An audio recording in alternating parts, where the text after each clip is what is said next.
polynomial function. So like I was saying, a power function is the simplest type of polynomial function and has the form of f of x is equal to ax to the power of n, where x is a variable, a is a real number, and n is a whole number. So this means no fractions and no decimals.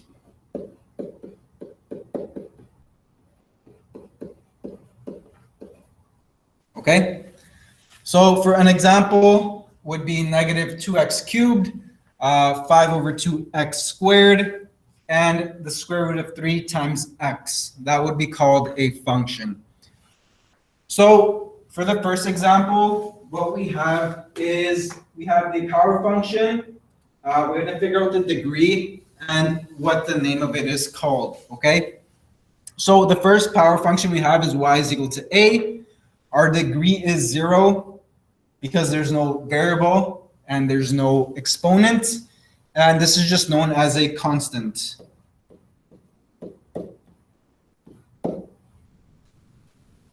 The next one is y is equal to ax. What is the exponent for y is equal to ax? What degree is it? 1.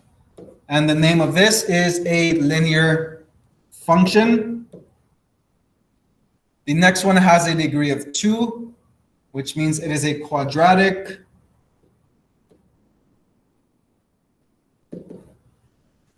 We have y is equal to ax cubed.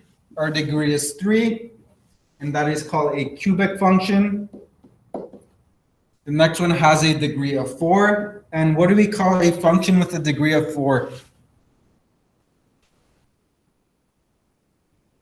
Let's see if you guys can take a guess. Tetric? No, it's not tetric.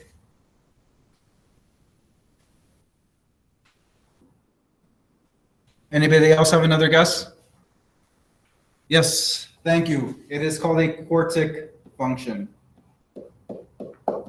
And the last one with a degree of 5. Can anyone take a guess at what that one is? A quintic function. So what we're learning now is just the basics of polynomial functions. Later on, we will get to learn more about the characteristics of these functions. For example, like I said, how many turning points there are, how many zeros it has, and the intervals of increase and decrease. Okay? So a polynomial function, a polynomial expression is an expression in one variable of the form an times x to the power of n, an minus 1 times x to the power of n minus 1, and so on and so forth. Okay? Where n has to be a whole number, x is a variable. So I'll give you an example of a polynomial expression. So this is just a basic example. So we can have 2x5 minus 1 over 2 x cubed plus x minus 2. That would be an example of a polynomial expression. So the coefficients a, a1, a2, and an are real numbers. The degree of the function is n, and the exponent of the greatest power is x. So when you're doing these quadratic functions, the degree has to go from biggest to smallest, okay? So as you can see, 5 is our biggest one, then 3, and then this imaginary 1 is our last one, okay? So remember, the exponents go from biggest to smallest. So an is the coefficient of the greatest power of x. That is called the leading coefficient. And the last term in the expression, which is a0, this is known as your constant. And the constant, can anyone take a guess at what the constant will represent on the graph?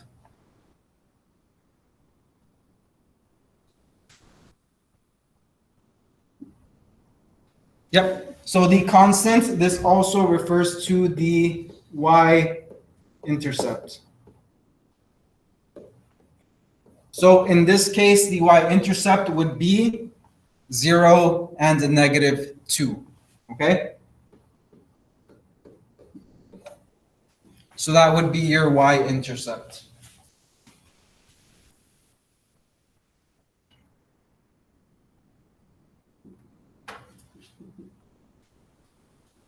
So a polynomial function contains a polynomial expression in one variable and has the form. We already explained this. So we want to take a look at the different types of graphs. So we want to look at the graphs y is equal to plus and minus x, y is equal to plus minus x squared, y is equal to plus or minus x cubed. And we're going to take a look at y is equal to plus or minus x to the power of 4.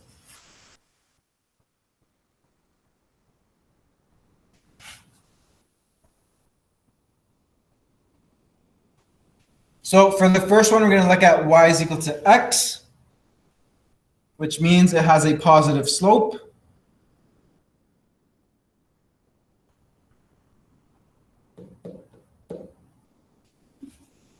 Y is equal to positive x squared. How does that parabola look like? Is it opening up or down?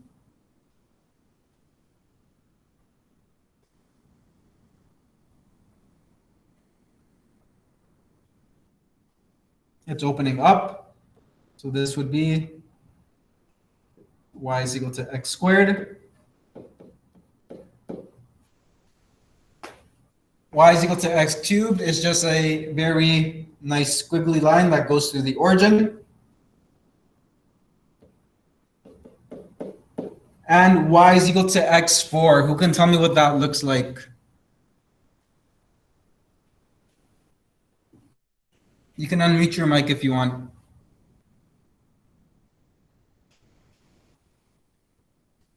Can anyone describe what y is equal to x to the 4 looks like?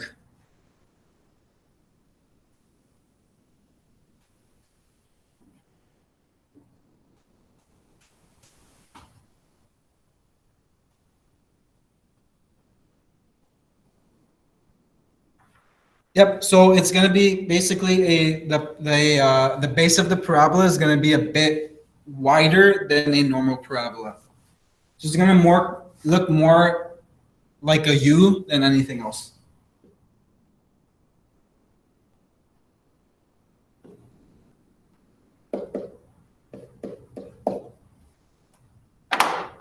All right. And now we're going to draw the negative part of these functions. So y is equal to negative x. It's just going downwards.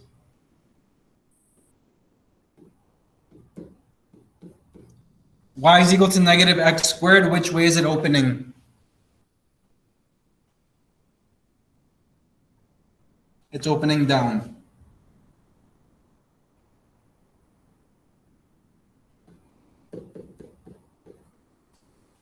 Okay.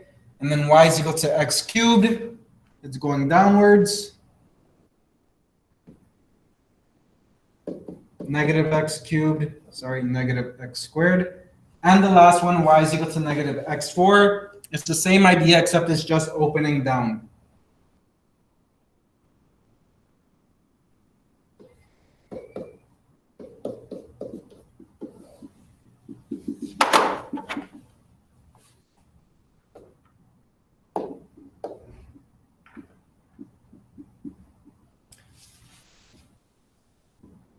So what we want to figure out is what the domain and range is for each of these functions, okay?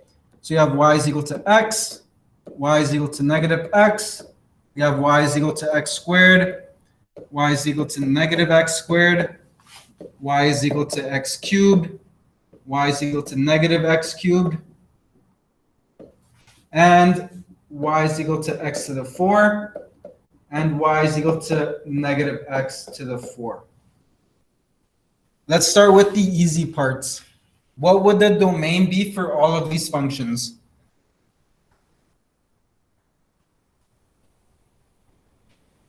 XCR. So all of these functions are going to have a domain of x as an element of all real numbers.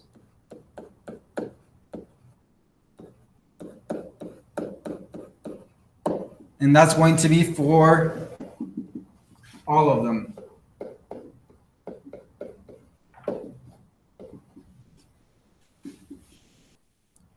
All right. So now that we know that all of these functions have a domain of x is an element of all real numbers, now we can take a look at the domain. So now we're going to take a look at the range, sorry. So which ranges are going to be the easiest ones to determine?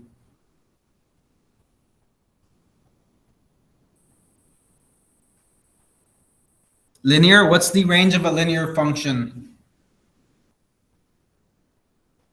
All right, so the range of a linear function is YER.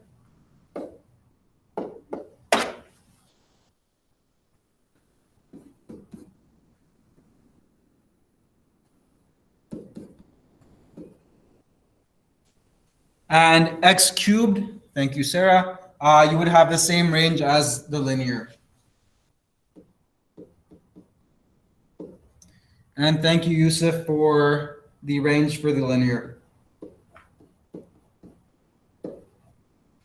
But now, how about the ranges for x squared and x to the 4?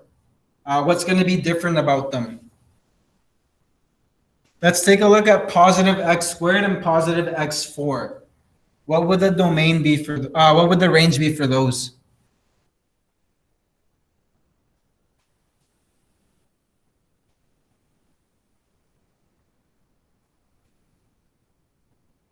All right, thank you guys.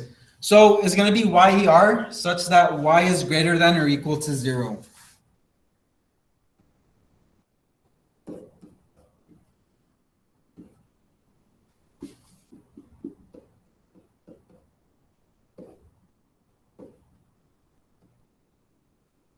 And how about for their negative partners? What about negative x squared and negative x4? What would their range be?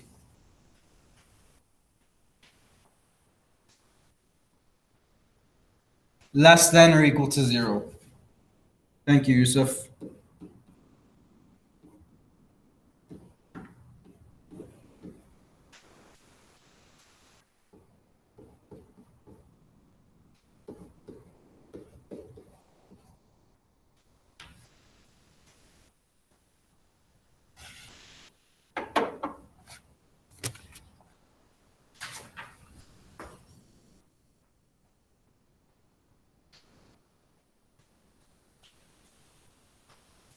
Does everybody remember how to do first and second differences or the finite differences?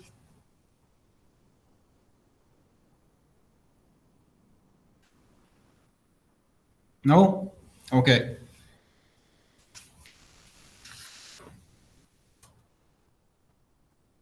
So the finite differences, they're just a way of determining of whether or not the graph is going to be linear, quadratic, or cubic. Okay? So we're going to do one example, and then that should set the example for the rest of them. Okay? So let's take f of x is equal to x. So if we sub in -3 for x, we get -3. -2, -1, 0, 1, 2, and 3. So what you're essentially doing for the finite differences is you're just starting from the bottom and subtracting from the number that's on top, okay? So for the first one, we have 3 and 2. So we're going to get 3 minus 2 is equal to 1, okay? And then we take 2 minus 1. That is equal to 1. Then we take 1 minus 0, and that is equal to 1. 0 minus -1, that is equal to +1. And then we got -1 minus -2, which gives us 1. And we have -2 minus -3, which gives us 1. So are all of these the same? Okay, so if the first differences are the same, so these are called the first difference. So if the first differences are the same, what does that mean the function is? Linear, quadratic, or cubic? Linear. okay? So I want you guys to do the next two for practice at home, okay? So if the first differences are not the same, then you have to continue on to the second differences, okay? And don't worry, I'm going to take that up tomorrow with you guys just to see if you guys understood it. So just by looking at the graph, at the equation, you can already tell that the next two are going to be quadratic and cubic. But you're just using the first difference, the finite differences, to verify that. So the n finite differences of a polynomial function of degree n are constants, okay?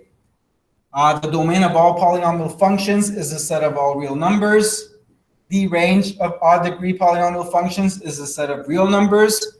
And the range of even degree polynomial functions has a lower or upper bound, but not both, okay?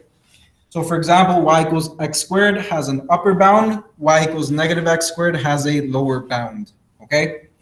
So we're gonna look at this last example. We have which of the following are polynomial functions, okay? So is a polynomial function, yes or no? No, because we have 2.5 as our exponent. Is B a polynomial function?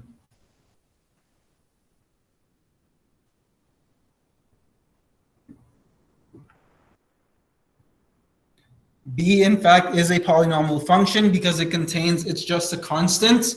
So that alone is, so a constant is considered a function with a degree of 0, okay? So B is yes.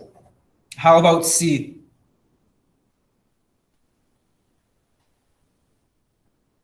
Is C a polynomial function? Yes, no? Yep. It is because all the exponents are whole numbers. How about D?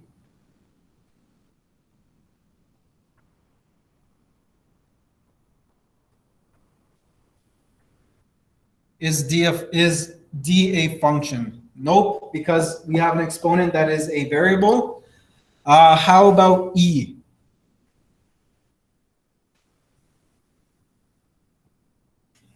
No, again. Is F one?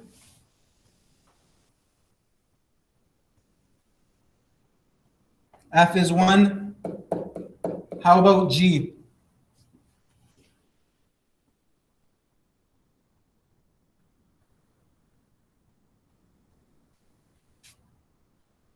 G is no, because when you make the square root a exponent, it's 1/2, and we can't have a fraction as our exponent. H is no because of the negative exponents. How about I?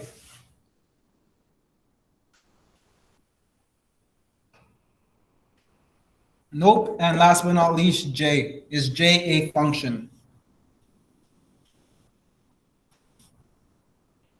Is J a polynomial function? Yes, because the exponent is 1. Okay?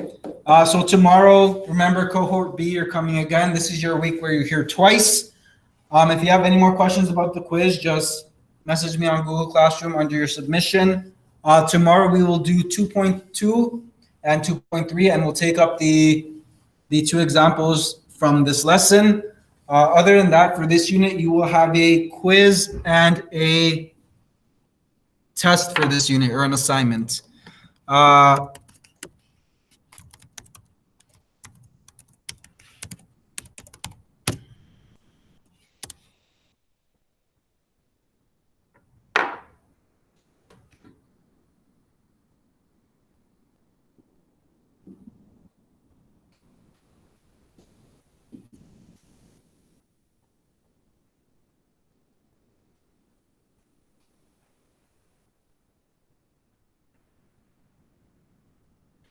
Oh, the reason why it's no for I is because think of it this way. So for that to be on the bottom, it would have had to be a negative exponent on the top to make that positive exponent in the denominator.